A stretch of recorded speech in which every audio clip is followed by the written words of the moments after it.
কিছুদিন কলকাতা থেকে দূরে আছি, কিন্তু খবর পাই অনেক কিছুরই। তৃণমূলের মস্তানরা বাইরে গেরুয়া ঝান্ডা লাগিয়ে মুসলিম দোকানিদের চমকাচ্ছে, নিরীহ মুসলমান বা তৃণমূল ফ্যামিলির মেয়েদের থ্রেট দিচ্ছে। এটা কোনো অভাবনীয় ঘটনা নয়। মমতাকে নির্বাচনে হারানো পক্ষে অপসারণের পথের মাত্র 50% বেরোনো। একেবারেই এটা ভাববেন না যে উনি একজন সাধারণ মুখ্যমন্ত্রী, যিনি পার্টির পর্যায়ে মেনে নিয়ে পদত্যাগ করবেন। ভারতের ডিপ স্টেটের সবচাইতে ভ্যালুড অ্যাসেট ডিপ স্টেট সেটি করার অনুমতি দেবে না। যেটা টার্গেট হলো সেটা এই ধরনের হুমকির খবর ডকুমেন্ট করে সেটাকে সোশ্যাল মিডিয়াতে ছড়িয়ে সিভিল ওয়্যার লাগানো। দুই, বিদেশি হিউম্যান রাইটস গ্রুপ ও ইউএনের নানা এগ্রিগেন্সিকে দিয়ে মোদী সরকারের কোণঠাসা করার চেষ্টা ও ভারত বিদেশি হস্তক্ষেপ করানোর চেষ্টা।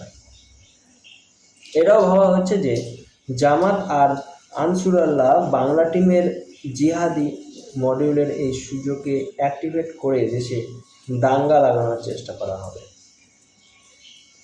এতদিন যারা এই ভয়ানক মহিলাকে পুষেছেন, তার ওর থেকে শেষ বিন্দু রস নিয়ে নেবে, এত চট করে ওর রেহাই নেই। তাই সবাই সতর্ক থাকুন। হঠাৎ বিজেপি হওয়া লোকজনদের থেকে সাবধান। নিজেদের আনন্দ একেবারেই প্রাইভেট স্পেসে করুন। বেশি লাফালাফি দেখলে বা কোনো সন্দেহ হলেই পার্টির কার্যকর্তাদের বা লোকাল পুলিশকে জানান। মনে রাখবেন, আমরা এখনও অর্ধেক জয়ী। কমপ্লিমেন্সির কোনো জায়গা একেবারেই নেই।